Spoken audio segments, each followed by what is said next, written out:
The galaxy had always lived with dangers. Out in the outer rim, far from the bright cores of bustling civilizations, lawlessness thrived. Smugglers, raiders, and criminal syndicates carved out territories, exploiting planets that could not defend themselves. For years, the Galactic Council tried to maintain order, sending fleets and peacekeepers, but the criminals always seemed one step ahead. There were whispered stories of entire colonies disappearing overnight, of entire settlements wiped from maps without leaving any trace. Most species had long learned to fear this part of space, to stay quiet, to pay their taxes, or to surrender before the pirates came knocking. But despite all the fear and chaos, the galaxy had survived, and people had slowly begun to believe that they could handle whatever came next. Then the whispers began again. At first, it was just a few reports, minor incidents that might have been overlooked. Traders would arrive at distant stations and speak of burned-out cargo vessels, of ships that vanished mid-space, or of entire outposts found abandoned. Initially, most dismissed these stories as exaggeration or rumor. After all, every sector had its dangers, and people had grown accustomed to hearing tales of pirate attacks. But soon, the reports grew harder to ignore. Videos started appearing, taken by the few survivors, showing raids that were far more organized and far more brutal than anything seen in recent decades. These weren't random attacks. They were planned, coordinated, and carried out with terrifying efficiency. Colonies that had long been considered safe were being hit without warning. Supply lines were being destroyed, trade routes cut off, and communication networks hacked or obliterated. Panic quietly began to spread. Amid this rising chaos, the name that had once struck terror across the galaxy resurfaced in conversations. The name Deathworlders. Long ago, humans had been known as one of the deadliest forces in the galaxy,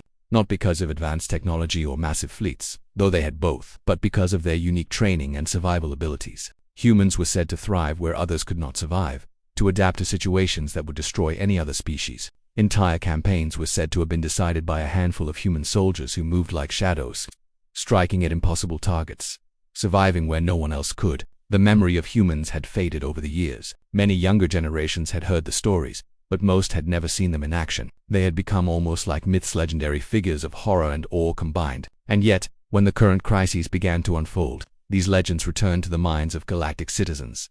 The whispers weren't just rumors anymore. They carried a weight of fear. Politicians spoke in hushed tones behind closed doors. Security officials pulled up old reports, the same ones that documented past Deathworlder campaigns, to remind themselves of what they had once faced. Traders and settlers, who normally didn't care about distant politics, began to talk about humans with a mixture of awe and dread. Stories were shared quietly in bars and spaceports, dailies of Deathworlders moving through alien terrains that should have killed them instantly. Tales of entire criminal organizations falling in a matter of hours at the hands of small human teams. People remembered that these humans didn't just fight, they ended threats completely, leaving nothing behind. The very name Deathworlder carried a sense of inevitability. In the midst of growing fear, the Galactic Council tried to maintain calm. They issued statements, assuring citizens that fleets were en route, that peacekeepers were being deployed, and that no planet would fall. But behind the calm words, they too remembered. They remembered that when humans had once deployed their special forces, no one had been able to match them. Entire alien armies had been rooted not by numbers, but by tactics and the sheer unpredictability of human behavior. No matter how strong a ship,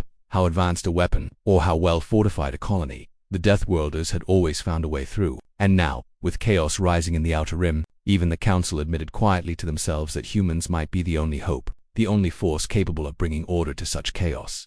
Meanwhile, on the planets under attack, fear was immediate and palpable. Citizens huddled in shelters, watching news feeds and emergency broadcasts. Communities that had long considered themselves safe were suddenly thrown into a state of panic. Messages went unanswered. Pilots refused to fly. Merchants abandoned markets. Even the criminal syndicates, who had grown accustomed to dominating the outer rim, sensed the rising threat. Some remembered the humans from older campaigns. Others had only heard the terrifying stories. Either way, everyone could feel the tension building, as if something far worse than the current attacks was approaching.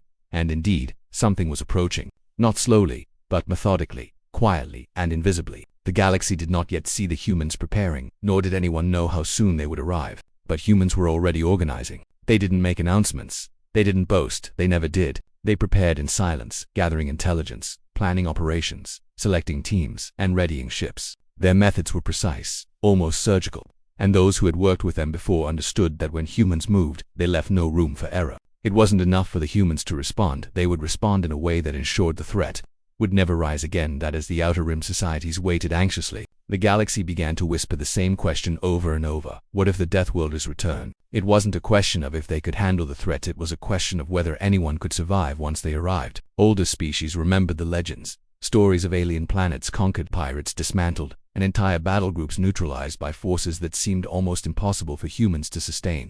These stories weren't just about killing or combat, they were about fear, control, and precision. The humans did not fight recklessly, they fought intelligently, and their intelligence often made them appear unstoppable. And the galaxy, long accustomed to thinking itself strong, suddenly felt very, very small. This fear spread in unexpected ways. Traders stopped shipping luxury goods to distant sectors, fearing the space lanes were no longer safe. Colonists reinforced their settlements, though they had little idea how to do so against human-level intervention. Mercenaries started taking defensive contracts, knowing they might face humans at some point, though few had ever seen one in action. Even the so-called experts, military strategists from various alien civilizations, debated quietly whether anyone could outthink or outlast humans, across forums, communication grids, and private channels. The one consistent message was clear: humans weren't just another military force, they were a force of nature, and the galaxy remembered that nature with fear. At the same time, some groups refused to believe the warnings. Some pirates and syndicates thought that the human legends were outdated. That time had softened their edge. They dismissed the whispers, continued their raids, and mocked the notion that humans might respond at all. But deep inside, even they could not ignore the stories. For every legend, there were survivors who spoke of humans in tones of terror and awe, of entire enemy squads disappearing in moments, of alien worlds that had tried to resist only to be quietly, completely neutralized. Even the bravest among the criminals had heard these stories and carried them in their minds like a shadow they could not shake. The galaxy was caught between anxiety and hope. Anxiety because the chaos was growing and no one knew how long it could continue. Hope because, if the stories were true, humans, the Deathworlders, might return. And unlike any other force, their return didn't promise negotiation, compromise, or diplomacy. It promised results, and everyone knew that results came at a cost. The legends of the Deathworlders, once thought to be tales of the distant past, were becoming reality again in the minds of those who would face them. The Outer Rim was no longer just a lawless expanse of space. It had become the arena where the galaxy's deepest fears would soon confront the humans once more. And although no one yet saw them, humans were moving, preparing silently, calculating every step, and ensuring that when they arrived, nothing would stand in their way. The galaxy had remembered fear. Soon, it would experience it again. The reports of chaos in the Outer Rim reached the highest councils of the galaxy. Images and videos had begun circulating across secure networks, showing pirates and criminal syndicates wreaking havoc on entire colonies. Entire planets that had once been considered safe were now facing organized attacks that no conventional force could withstand. The Galactic Council, which normally dealt in debates, treaties, and careful diplomacy, was forced to act swiftly. For months, they had hoped that local fleets could handle the situation. But as the scale of the devastation grew, it became painfully clear that nothing in the galaxy could match the threat. Every council member, from the most senior diplomat to the junior aides monitoring intelligence feeds, could feel the tension. The council convened an emergency session, and for hours, delegates argued about the appropriate response. Some suggested massive fleets, overwhelming firepower, or hiring mercenaries. Others proposed secret sabotage operations, infiltration, or diplomatic appeals to local warlords. But each proposal fell short when faced with the reality. The Outrim chaos was beyond conventional solutions. No matter how many ships were deployed, pirates seemed to anticipate movements. No matter how many troops were sent, colonies were still overrun. The council realized they were dealing with something far outside ordinary experience. That's when the name came up again: humans. Especially the specialized units known as Deathworlder Special Forces had been legendary for decades. Long ago, they had been deployed to similar crises in the galaxy, situations where every other species had failed. Entire campaigns had been won or lost based on their intervention. But those days were in the past. Most of the galaxy had forgotten them, or dismissed the tales as myths. Only the veterans, the seasoned officers who had lived through the last human campaigns, remembered clearly what they were capable of. And now, with the outer colonies in peril, even the skeptics had no choice but to acknowledge that humans were the only viable solution. Sending a request to Earth was not like contacting any other planet. It required encrypted transmissions and extreme security protocols. The message had to be unambiguous. The situation was beyond the capacity of local fleets, beyond the comprehension of conventional military forces, and beyond the limits of diplomacy. The Galactic Council sent a call for assistance, encoded in a way that only the human high command could understand. There were no ceremonies, no warnings, no diplomatic niceties. This was not about politeness. It was about survival. and humans understood survival better than anyone when the humans received the call. Their response was deliberate, precise, and silent. Unlike other species who might respond with fleets, speeches, or negotiations, humans communicated with simplicity and clarity. Their message was brief but terrifyingly effective. Deployment authorized, moving. No one else in the galaxy would ever phrase it so coldly. It was not arrogance. It was certainty. It was a declaration that action was coming, and when humans acted, the galaxy took notice. The very efficiency of the message sent ripples of tension across every world monitoring the communication. As the humans prepared for deployment, their methods were unlike any other species' mobilization. There were no public announcements, no fanfare. Operations were planned with surgical precision. The teams chosen were the elite of the elite, soldiers who had been trained in environments that no one else could endure. These humans could survive conditions that would kill ordinary soldiers instantly: frozen tundras, toxic atmospheres, crushing gravity, lethal radiation. Their ability to adapt and thrive in extreme conditions made them unpredictable to the enemy, and unpredictability was their greatest weapon. The galaxy's various species watched the preparation with a mix of awe and terror. Alien militaries, used to calculating enemy tactics based on known behaviors, could do nothing to predict the humans' movements. Entire intelligence networks were mobilized to track them, but every attempt yielded little more than scattered clues. Humans were always several steps ahead. While fleets gathered in the outer rim, human teams were already moving through the shadows, analyzing terrain, learning the movements of criminal leaders, and preparing for strikes that no one would see coming.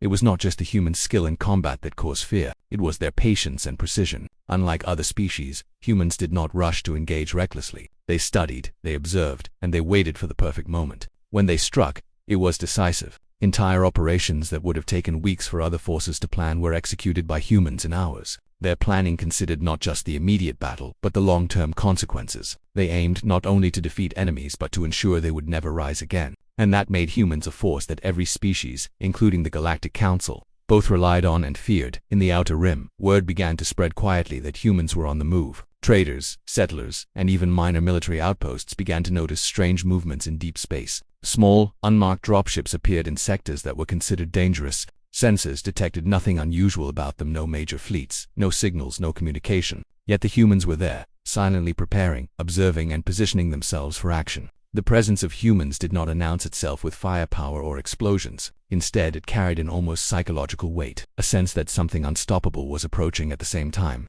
humans began gathering intelligence on the criminal networks. Unlike other species, they did not rely solely on technology. They sent small teams to infiltrate enemy ranks, posing as traders, smugglers, or mercenaries. These teams collected information, observed routines, and identified vulnerabilities. They studied the human-like tendencies of their enemies, predicting how they would respond under pressure. And all of this was done quietly, without alerting the criminals that a storm was forming above them. The humans' preparation was meticulous. Every detail, from terrain mapping to supply chains to weather conditions, was analyzed. They simulated multiple scenarios, identifying risks and eliminating them before any action began. Unlike other species who might react to chaos, humans created chaos that was impossible to counter. Their mastery of strategy was so complete that even seasoned generals from other civilizations were left in awe. Humans were not just soldiers, they were engineers, survivalists, and strategists, all rolled into a single unit capable of operating far beyond what anyone else could manage.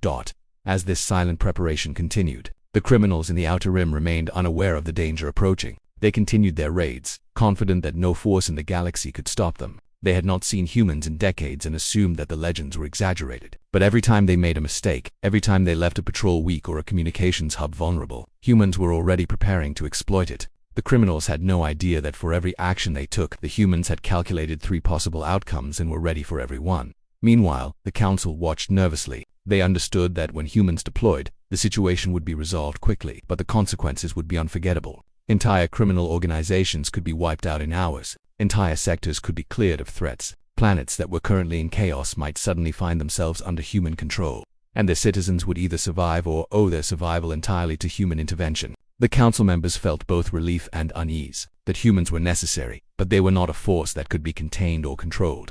Once unleashed, humans operated according to their own rules, and the galaxy had learned that attempting to interfere could be dangerous in this way. The galaxy stood on the edge of a precipice. On one side was chaos and destruction, as pirates and criminals expanded their influence. On the other side was the silent, unstoppable force of the humans, ready to intervene. The tension was palpable. No one knew exactly when the humans would arrive, but everyone knew that when they did, the galaxy would never be the same. Traders whispered warnings to each other. Colonists reinforced defenses, though they were unsure if it would matter. Even alien military forces stationed near the Outer Rim felt a strange mix of hope and fear, because they knew the humans could succeed where they would fail.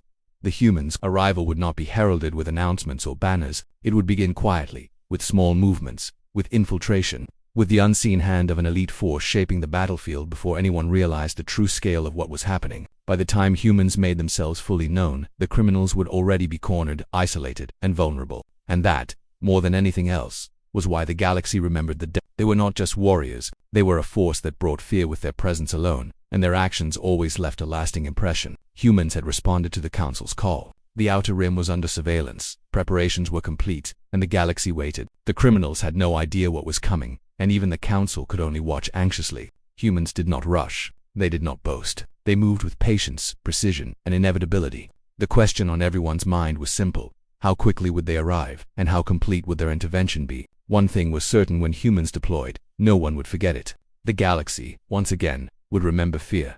The humans finally arrived, not with fanfare or massive fleets, but silently, with precision that was almost supernatural. The outer colonies, which had grown used to chaos, first noticed them through small, almost invisible signs. Sensors picked up tiny unmarked ships appearing near critical sectors. Patrols reported anomalies in communications, unusual energy readings, and ships moving in patterns that no one recognized. By the time anyone realized what was happening, it was already too late. The human special forces were there, and their presence changed everything. The pirates and criminal syndicates had grown confident. They believed their power was unmatched in the Outer Rim. They had spent years creating secure bases, hidden caches, and escape routes. They had fortified entire planets, built fleets of raiding vessels, and trained armies of mercenaries. They thought they had prepared for anything, but humans were unlike anything they had faced before. Humans did not need overwhelming numbers or firepower. Their strength was in strategy, training, and adaptability. What they lacked in quantity, they made up for with skill, cunning, and unpredictability. The first strikes were surgical. Human teams infiltrated pirate outposts quietly, often arriving without being detected at all. They moved like shadows, using stealth, timing, and precise knowledge of enemy routines. Communications were jammed silently, guards incapacitated without alarms, and critical systems sabotaged with almost invisible precision. It was not random violence. Every action was calculated, every move designed to create maximum effect with minimum exposure. By the time the pirates realized they were under attack, entire teams had already been neutralized and their bases rendered useless.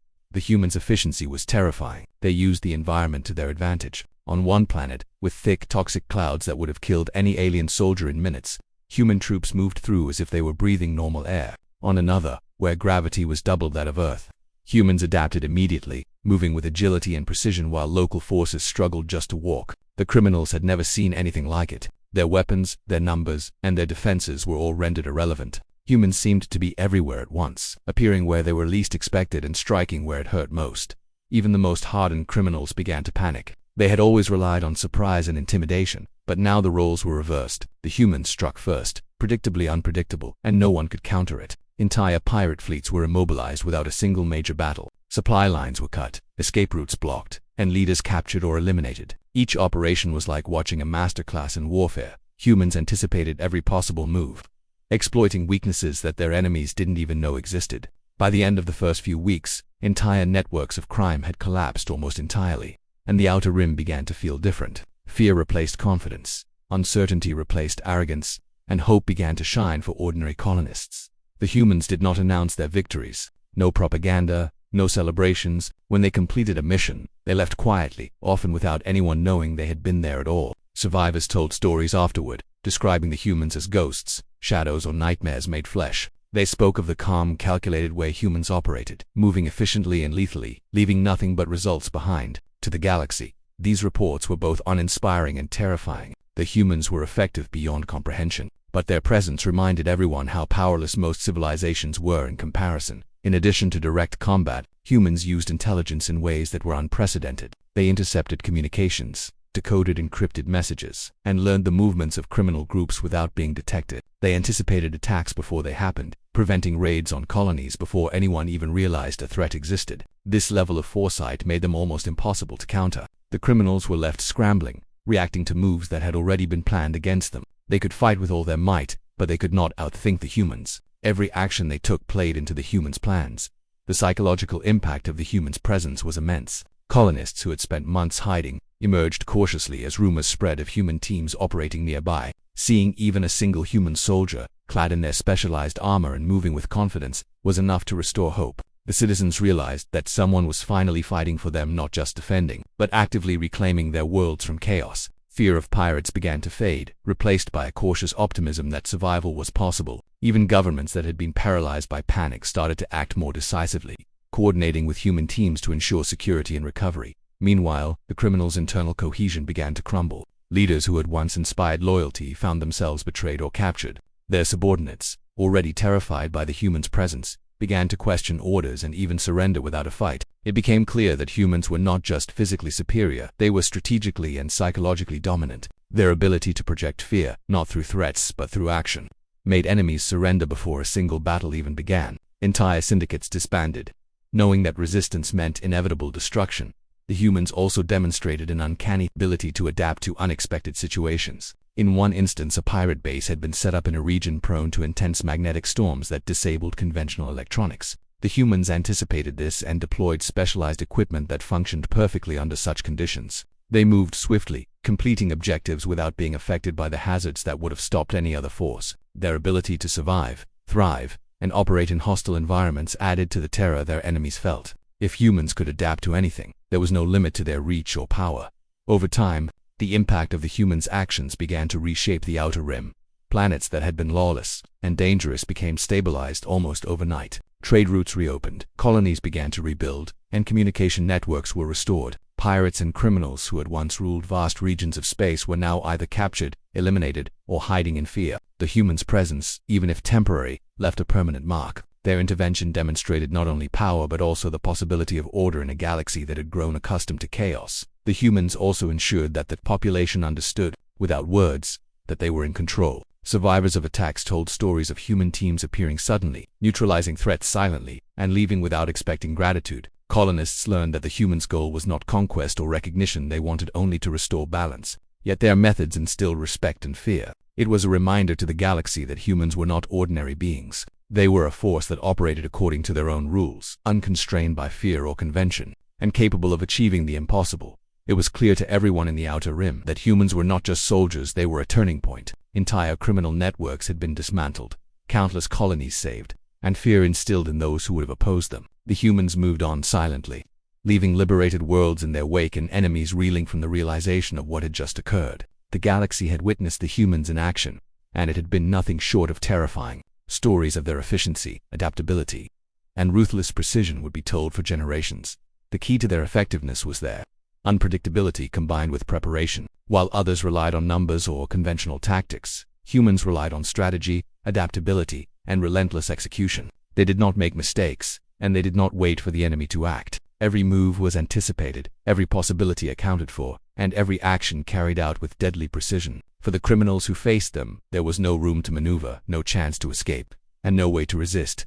The presence of humans changed not only the Outer Rim but the entire perception of power in the galaxy. Other civilizations, who had grown complacent or confident in their own fleets and defenses, began to reassess. Humans were not merely soldiers, they were a force of nature. Their actions proved that fear could be controlled, chaos could be eliminated, and order could be restored with precision. The galaxy was reminded once more why the Deathworlders were legends. When humans deployed, no one was safe, and no enemy was untouchable. That humans had completed what could only be described as a surgical clearing operation. Colonies were safe, criminals were neutralized, and the Outer Rim had been stabilized. Yet, humans did not stay to claim glory. They moved on, leaving only evidence of their intervention and the memories of those who survived. Every colony, every settlement, and every survivor carried the knowledge that the humans had been there, and that the humans were unstoppable when they chose to act. The galaxy remembered this lesson, and for the first time in decades, there was both relief and fear intertwined. With relief because the immediate threat was gone, and fear because the humans had demonstrated just how far they could reach and how deadly they could be.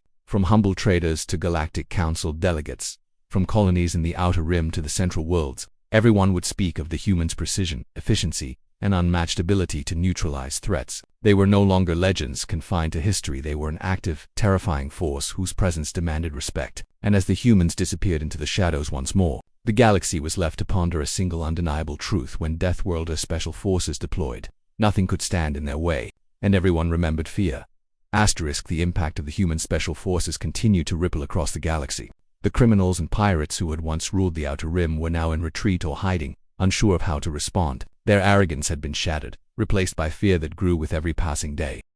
Yet the humans did not stop with the initial strikes. Their mission was not simply to punish it, was to restore order, to make it impossible for chaos to thrive again. And as they moved, the galaxy began to understand just why the Deathworlders had earned such fearsome reputations. The humans' next objective was not only the criminal bases that had already been struck, but also the territories that had managed to avoid the initial waves. Entire systems had relied on isolation for safety, believing that the humans could not reach them in time. They were wrong. Human teams appeared in unexpected places, moving faster and more efficiently than any intelligence system had predicted. Ships arrived in silent formations, dropships descended on enemy planets without warning, and human squads disembarked in terrains that would have killed any other species instantly. On one desert planet, the temperature soared 2 levels that would have melted the shields of most vehicles, yet humans moved across the sands with complete control. On an icy moon, sub-zero winds and collapsing ice caves were obstacles that would have trapped conventional troops, but the humans navigated with ease. Their ability to survive and operate in impossible environments left witnesses in awe and enemies in despair. The criminals tried to organize a response, but it was too late. Their leaders had been captured, their networks disrupted, and their confidence shattered. In some sectors, entire fleets refused to fight once humans arrived. Even those who had survived previous human campaigns remembered what happened when humans struck. They knew that resistance was almost certainly futile, and so, rather than face certain defeat, many chose to surrender, flee, or hide entirely. The humans did not celebrate these victories. They simply moved forward, accomplishing their objectives with relentless precision. It was a new kind of fear, one that spread silently among those who thought themselves untouchable. As the humans pushed further into the Outer Rim, the populations of liberated colonies began to recover. The humans were not there to govern, to control, or to claim credit. They restored order by clearing the threats, leaving the local authorities and civilians to rebuild on their own. Colonists who had been hiding in fear emerged cautiously from shelters, astonished to see their worlds free from the terror that had dominated their lives. They witnessed the human squads moving through their cities and facilities with careful efficiency, neutralizing remaining dangers, repairing critical systems, and leaving a sense of security behind. In many cases, humans intervened without any announcement or ceremony, yet their presence alone was enough to inspire hope. The humans' impact was also psychological. Stories of their actions spread rapidly, even in regions where they had not yet arrived. Survivors recounted the precise way humans had struck, the calm decisiveness with which they eliminated threats, and the eerie silence that accompanied their operations. Entire criminal factions spread panic among themselves, unsure of where the next strike might occur. Even the Galactic Council, which had called for their intervention, monitored the operations with a mix of admiration and unease. Humans were not just powerful, they were unpredictable. Their methods, timing, and targets could not be anticipated, and that unpredictability amplified the fear that had already gripped the Outer Rim. Humans operated in small, highly coordinated units. Each team was specialized for different types of terrain, enemy tactics, or mission objectives. Some squads infiltrated enemy bases, while others sabotaged supply lines or rescued hostages. Communication between squads was flawless, allowing them to adapt to changes instantly. If an unexpected obstacle arose, such as reinforcements from a previously unknown enemy fleet, the humans adjusted their strategy immediately, ensuring that the mission continued without delay. Their adaptability was unlike anything the galaxy had seen. Even elite mercenary groups and military forces from other species struggled to comprehend their level of coordination. The humans' efficiency was not just tactical, it was systemic. They struck at the roots of criminal operations, dismantling leadership structures, supply chains, and communication networks simultaneously. This approach ensured that even if small pockets of resistance remained, they could not rebuild quickly or mount effective counterattacks. By the time most enemies realized what had happened, their entire organization had already collapsed. This systemic precision created a sense of inevitability. Humans were unstoppable not because of sheer force, but because of intelligence, planning, and relentless execution. That is, the humans advanced. The Outer Rim began to experience a dramatic shift. Trade routes, previously cut off by pirates, reopened. Communication lines, once sabotaged, were restored. Colonies that had been isolated for months, or even years, were suddenly reconnected to the broader galactic network. The humans' intervention brought more than just safety, it brought stability. And with stability came the possibility of rebuilding. Yet, their methods were clear. Any force that threatened peace would be neutralized completely. The message was unmistakable. Humans did not negotiate with criminals or tolerate chaos. Their goal was order, and they would achieve it at any cost necessary. The presence of humans also forced other civilizations to reevaluate their assumptions about power and strategy. species that had considered themselves advanced realized that even the most sophisticated fleets, weapons, and defenses were vulnerable to a force that combined intelligence, adaptability, and survival skills in ways they could not anticipate. Humans did not merely fight battles, they controlled the outcome before the battle even began. This realization caused tension, admiration, and a degree of fear among galactic leaders. The Deathworlders were not merely soldiers, they were a standard by which all other forces would now be measured. Even as they completed their missions, the humans did not linger. Once objectives were achieved, criminal networks dismantled, colonies liberated, and remaining threats neutralized, they withdrew quietly. Ships departed without announcements, squads returned to bases unseen, and the galaxy was left to digest the results. The impact of their actions, however, was permanent. Colonies retained the safety and infrastructure humans had helped secure. Criminals who survived fled to hiding, and even those who had observed from a distance could not ignore the lesson. Humans had returned order to chaos, demonstrating once again why the galaxy both respected and feared them. The humans' actions also instilled a new sense of responsibility among the populations they saved. Colonists and local authorities were left with the understanding that security required vigilance and preparation. Humans did not stay to enforce law, they eliminated threats and left systems capable of self-defense. This approach encouraged growth, resilience, and cooperation, while also reinforcing the humans' legend as both saviors and terrifying forces of nature. The stories of their efficiency spread far beyond the outer rim, inspiring awe in some and deep fear in others. The psychological dominance of humans became apparent in subtle ways. Criminals no longer operated openly. Their communications became erratic, their movements cautious, and their morale fragile, even in areas not directly affected by human operations. The knowledge that humans could appear anywhere at any time kept enemies on edge. This indirect effect of human presence demonstrated their strategic genius. They did not need to be everywhere at once. Their reputation alone was enough to create fear, control enemy behavior, and prevent chaos from spreading further as their mission progressed. Humans demonstrated an almost preternatural ability to combine strategy with action. No obstacle was insurmountable, no threat too complex, and no environment too hostile. They adapted to every scenario with calm efficiency, ensuring that every operation succeeded. Witnesses described the human soldiers as methodical, composed, and almost impossibly effective. Every move was calculated, every action deliberate, and every mission completed with precision. Those who survived encounters with them carried the memory forever, often describing the humans as a force beyond ordinary comprehension. By the end of this phase, the humans had achieved something remarkable. The outer rim, once dominated by chaos and fear, was transformed. Criminal operations were dismantled, colonies stabilized, and survivors empowered to rebuild. Humans had not only removed the immediate threats, they had reshaped the balance of power in the galaxy. Their presence had proven that no matter how powerful or cunning an enemy, humans could overcome it with intelligence, adaptability, and relentless execution. The galaxy remembered once again why the Deathworlders were legendary. The humans did not linger for applause, recognition, or governance. They moved on silently, leaving behind liberated worlds and defeated enemies. The result was clear. Humans had acted decisively, efficiently, and effectively, and the lesson of their intervention would echo across the galaxy. The psychological, tactical, and systemic impact of their deployment ensured that no criminal or hostile force could ever underestimate them again. Every sector, colony, and civilization now knew a simple truth. When humans deployed, fear followed on. The galaxy remembered it clearly. After weeks of precise, unstoppable operations across the outer rim, the human special forces had achieved what few could have imagined.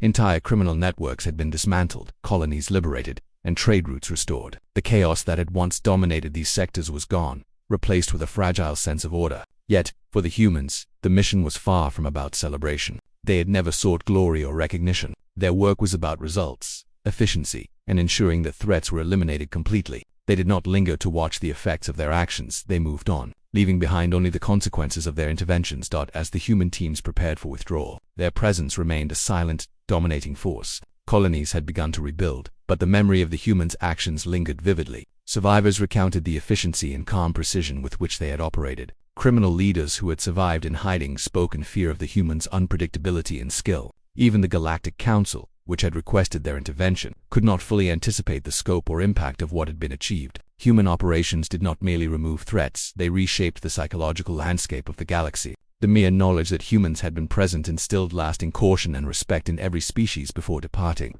Humans ensured that no immediate danger remained. Remaining criminal elements were isolated and neutralized where necessary. Strategic points that had been vulnerable to attack, communications hubs, resource depots, or supply lines, were either secured or dismantled. Human teams surveyed planets and colonies, assessing potential vulnerabilities and mitigating them with minimal interference. Their actions were always precise and methodical, leaving no opportunity for a resurgence of chaos. Every move was calculated not for show, but to achieve the permanent elimination of threats.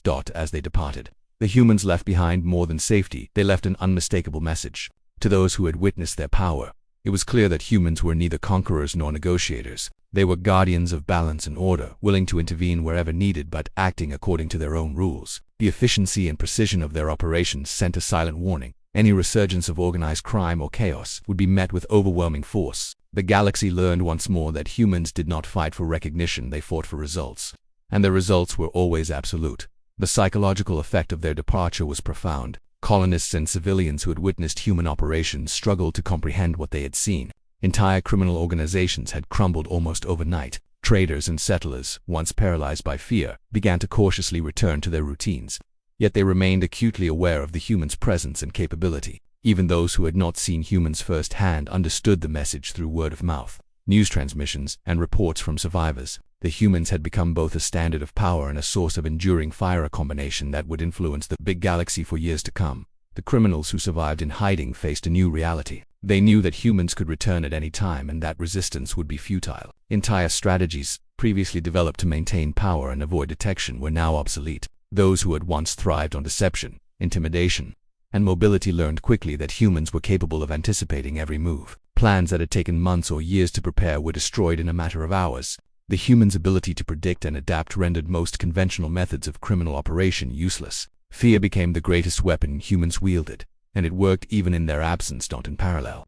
The liberated colonies began the slow process of recovery. Local authorities and survivors, inspired by the humans' decisive actions, found renewed motivation to organize, rebuild, and protect themselves. Systems of governance that had been weakened or abandoned during the period of chaos regained strength. Trade routes reopened, markets resumed, and communication networks were restored. The humans' intervention had not only eliminated immediate threats but had also created conditions for long-term stability. While humans did not linger to supervise these processes, their influence remained tangible and lasting. As the humans retreated, their departure was as quiet and calculated as their arrival. Ships vanished from planetary orbits without fanfare. Squads returned to staging points or deep space bases, leaving no trace of their presence other than the results of their operations. Colonists could see only the aftermath, the restored infrastructure, the defeated criminal forces, and the rare survivors cautiously emerging from hiding. Yet the silence of the humans' withdrawal reinforced the lesson of their approach. They did not intervene for praise or attention. They intervened to ensure survival and order,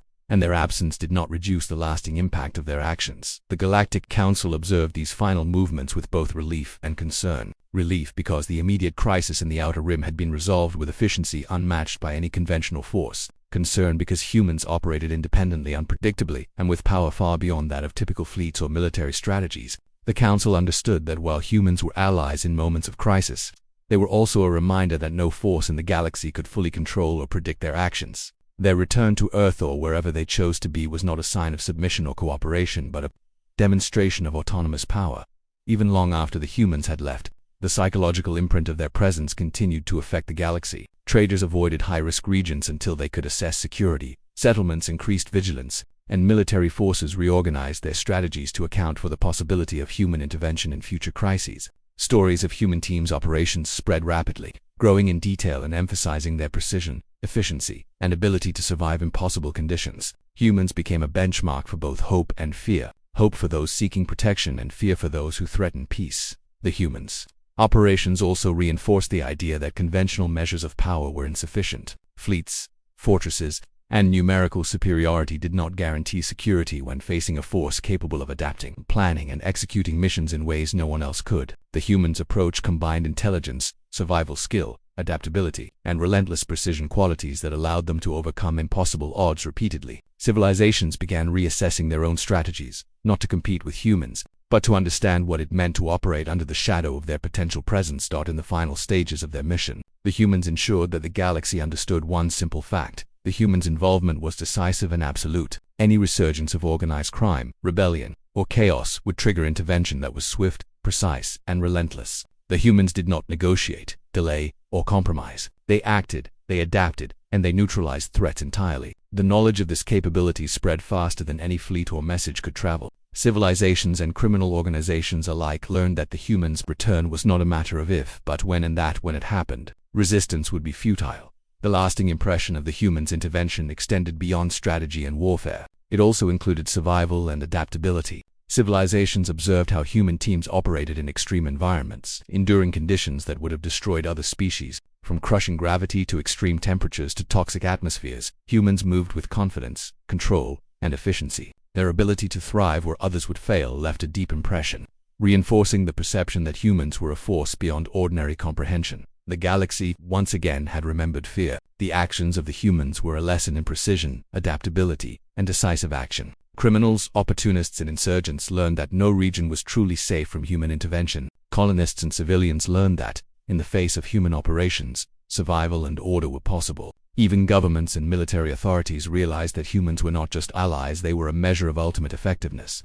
A force whose actions could not be ignored or underestimated. The humans had completed their mission entirely. The Outer Rim was stabilized. Criminal networks were dismantled. Colonies were liberated, and systems were restored. Humans did not seek recognition or reward. They moved quietly, leaving behind only the results of their operations and the knowledge of their power. The galaxy, having witnessed both their action and withdrawal, carried a renewed understanding of what it meant to face humans in full force. Fear, respect, and awe coexisted in every sector, spreading far beyond the regions directly affected by the operations. Even as the humans disappeared from the Outer Rim, their influence remained. Colonies rebuilt with confidence. Criminals reconsidered their strategies, and civilizations adjusted their perceptions of power and threat. The humans' intervention was a clear reminder of chaos could be eliminated, order could be restored, and survival depended on efficiency, precision, and adaptability. The galaxy had been changed, and the legacy of the humans' deployment would be remembered for generations. Ultimately, the humans' departure left one undeniable truth imprinted across the galaxy. When Deathworlder special forces deployed, nothing could resist them for long. Their presence, actions, and strategies instilled both hope and terror. Their efficiency ensured that threats were neutralized completely, while their independence and unpredictability reminded all civilizations that humans operated beyond ordinary comprehension. The galaxy had been saved, reorganized, and left in a state of stability, but it had also been reminded, in the most absolute terms, why humans were feared. And so, the humans vanished as quietly as they had appeared, leaving the galaxy to reflect on what had occurred. Colonies thrived, trade resumed, criminals remained in hiding, and civilizations acknowledged a simple reality. Humans were unparalleled, decisive, and unstoppable when they chose to act. Their legacy would endure, their methods studied, and their legend remembered. The galaxy had witnessed fear and efficiency in its purest form, and it would not forget the lesson.